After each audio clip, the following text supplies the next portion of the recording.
Olá, pessoal! Sejam muito bem-vindos ao nosso bate-papo diário sobre tecnologia. É isso mesmo. E hoje vamos mergulhar nas notícias mais quentes do dia, direto dos sites TechCrunch e Gizmodo de 08/12 de 2025. E olha, já começamos com um tema que gerou bastante discussão no mundo da tecnologia: a regulamentação da inteligência artificial. O presidente Trump disse que vai assinar uma ordem executiva bloqueando leis estaduais de IA, apesar da oposição bipartidária. Isso é um movimento bem ousado, né?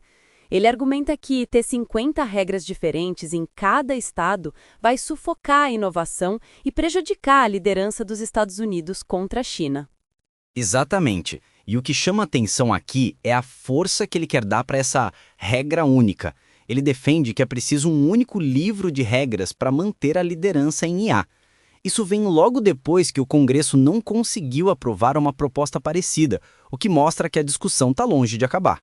Vários políticos e até mesmo alguns nomes do Vale do Silício, como o presidente da OpenAI, o Greg Brockman, argumentam que essa fragmentação de leis estaduais criaria um mosaico impraticável e prejudicaria a corrida tecnológica. A proposta dele ainda prevê a criação de uma força-tarefa de litígios de IA para contestar essas leis estaduais nos tribunais. Pois é, mas, por outro lado, temos o argumento de que essa intervenção federal pode prejudicar a capacidade dos estados de protegerem seus cidadãos. Pensa na Califórnia, com a Lei SB 53, ou o Tennessee, com o Elvis Act, protegendo contra deepfakes. Vários procuradores-gerais estaduais e legisladores se manifestaram contra, defendendo o federalismo e a necessidade de proteções locais. E não podemos esquecer dos riscos reais que a IA já apresenta, como os casos de suicídio após conversas com chatbots ou a tal psicose de IA. Parece que o debate sobre controle e liberdade na IA está só começando. E falando em IA e regulamentação, o Departamento de Comércio dos Estados Unidos também liberou a exportação de chips H200 da NVIDIA para a China, com uma condição: os Estados Unidos ficam com 25% dessas vendas e a NVIDIA só pode enviar chips com cerca de 18 meses de idade. Isso é um jogo de xadrez geopolítico e econômico bem complicado. Por um lado, o Trump diz que isso ajuda a indústria americana e mantém empregos. Por outro, o Congresso tem preocupações com segurança nacional e apresentou um projeto de lei justamente para bloquear esse tipo de exportação. É uma dança das cadeiras constante, né? A NVIDIA, nesse meio tempo, lançou um novo e impressionante chip de IA e já antecipa um roadmap que parece amigável até para a concorrência, como o chip da Amazon. Aliás, Andy Jassy já disse que esse chip concorrente da NVIDIA da Amazon já virou um negócio multibilionário. Isso mostra o quanto o mercado de chips de IA está aquecido e competitivo. Totalmente. E a Amazon não para por aí. Eles lançaram um novo e impressionante chip de IA próprio, mostrando que não estão de brincadeira nesse mercado. Parece que a briga pelo domínio dos semicondutores de ponta está mais acirrada do que nunca. Mudando um pouco de assunto, mas ainda falando de grandes movimentações no mercado, a SpaceX estaria em negociações para uma venda secundária, com uma avaliação de 800 bilhões de dólares. Isso faria dela a empresa privada mais valiosa da América. É um número absurdo. Impressionante mesmo. E enquanto isso, no mundo da robótica, a Skilled AI, uma startup de software que desenvolve um modelo fundamental para a robótica, está em negociações para um investimento de mais de 1 bilhão de dólares, avaliada em 14 bilhões. Isso é quase triplicar o valor em pouco tempo. A empresa não faz hardware próprio, mas um cérebro, que pode ser adaptado para diversos tipos de robôs. O interesse em robótica e IA realmente não para de crescer, com outras empresas como a Physical Intelligence e a Figure levantando quantias gigantescas também. E falando em robôs que dirigem, a Waymo, a gigante dos carros autônomos da Alphabet, está crescendo a passos largos. Uma carta vazada da Tiger Global Management revelou que a Waymo já está oferecendo 450 mil corridas de robotáxi por semana, quase o dobro do que divulgaram há 6 meses. Eles também têm planos de expandir para mais 12 cidades em 2026. O futuro da mobilidade autônoma parece cada vez mais próximo.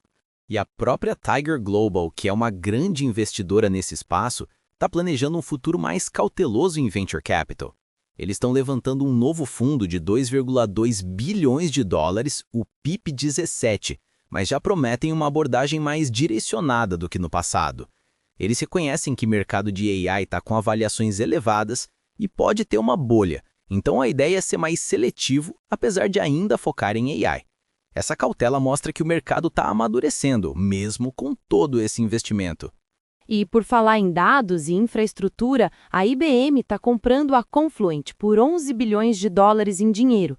Essa é a maior aquisição da IBM em anos, e o objetivo é fortalecer suas ofertas de dados e automação, especialmente com a migração para a nuvem e a crescente implementação de IA. A Confluent gerencia fluxos de dados em tempo real, algo crucial para o desenvolvimento de IA. E por falar em AI, o Google está lançando um feed de descobertas compráveis no Doppel, o aplicativo de experimentação virtual de roupas. A ideia é usar a AI para mostrar como as roupas ficariam em você, com links diretos para os comerciantes. Quase tudo no feed é comprável, e ele usa vídeos gerados por AI para apresentar os produtos.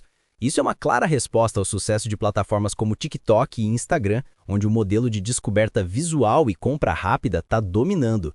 Falando em redes sociais, o TikTok está lançando umas novidades bem interessantes. Primeiro, as coleções compartilhadas, que permitem aos usuários organizar conteúdo em conjunto com amigos e familiares. E mais importante ainda, eles estão anunciando o futuro lançamento dos feeds compartilhados, onde os usuários poderão assistir conteúdo juntos, em um feed personalizado por interesses. Isso lembra um pouco o que o Instagram já faz com o Blend nos Reels. E no mundo das ferramentas para criadores, a Adobe está se juntando ao YouTube para lançar um hub de criação de conteúdo no Premiere Mobile, focado em YouTube Shorts. Ele vai oferecer modelos exclusivos, transições e efeitos, com a possibilidade de publicar shorts direto do celular. É uma jogada estratégica para prender os criadores de conteúdo dentro do ecossistema Adobe e YouTube, competindo com ferramentas como o Edits da Meta e o CapCut. E por falar em namoro e IA, o Hinge lançou um novo recurso chamado Convo Starters, também com IA. Ele ajuda os usuários a ir além das conversas triviais, sugerindo dicas personalizadas para iniciar um papo com base no perfil do crush. A pesquisa deles mostra que quem manda uma mensagem junto com um like tem o dobro de chance de agendar um encontro. Mas o ponto interessante é que, apesar de ser útil, a geração Z ainda demonstra um certo desconforto com o uso de IA em experiências de namoro. E por falar em IA e seu uso em comunicação, a Anthropic está lançando o Claude Code no Slack. Isso vai permitir que desenvolvedores deleguem tarefas de codificação diretamente de threads de chat, integrando a IA no fluxo de trabalho. Isso reflete uma tendência maior: assistentes de codificação saindo das IDEs e indo para as ferramentas de colaboração que as equipes já usam. O Slack se posiciona como um hub agente, e quem domina isso pode moldar como as equipes de software trabalham. E o Google também está pensando na segurança dessas novas funcionalidades agentes nos navegadores. Eles detalharam como vão usar modelos de IA para garantir a observação e o consentimento do usuário no Chrome. Isso inclui um crítico de alinhamento do usuário para repensar estratégias de ação e conjuntos de origens de agentes, para limitar o acesso a sites permitidos. A segurança é uma preocupação real quando a IA começa a agir em nosso nome. E em uma notícia que é puro caos corporativo, a Paramount lançou uma oferta hostil de mais de 100 bilhões de dólares para comprar a Warner Bros. Discovery. Isso acontece dias depois que a Warner concordou em ser comprada pela Netflix. A Paramount está indo direto aos acionistas da WBD com uma oferta em dinheiro, superando o valor da proposta da Netflix. A briga pelos estúdios de Hollywood está mais acirrada do que nunca. Mas nem tudo são flores no mundo da tecnologia. Grupos ambientalistas estão pedindo uma moratória na construção de novos data centers. A demanda por energia e água desses centros de dados disparou, principalmente por causa da febre da IA e das criptomoedas. Eles alertam que o crescimento desregulado está desestabilizando comunidades e ameaçando a segurança energética, climática e hídrica. A expectativa é que a demanda de energia para data centers quase triplique na próxima década. E em um caso bem diferente, mas que também toca em segurança, a FTC manteve a proibição contra Scott Zuckerman, fundador de empresas de stalkerware como SpyPhone e OneClick Monitor. Ele não poderá mais vender esse tipo de software invasivo. Isso vem depois de uma violação de dados que expôs informações de clientes e de pessoas que estavam sendo espionadas. A FTC já tinha banido ele em 2021, mas ele tentou reverter. Parece que ele não aprendeu a lição, já que o TechCrunch descobriu que ele tentou contornar o banimento antes. E falando em violação de dados, a Petco confirmou uma falha de segurança que afetou informações pessoais de clientes, incluindo números de CPF, carteiras de motorista, dados financeiros e datas de nascimento. Eles estão oferecendo serviços de monitoramento de crédito e roubo de identidade para as vítimas. Isso mostra que nenhuma empresa está imune, e a segurança dos dados continua sendo um desafio enorme. E para fechar com uma nota de inovação em sustentabilidade, a startup Quilt, que cria bombas de calor elegantes e personalizáveis, levantou 20 milhões de dólares numa rodada Série B. Eles já instalaram quase 1.000 unidades em vários estados americanos e províncias canadenses. A abordagem focada em software e design deles está revolucionando o mercado de bombas de calor.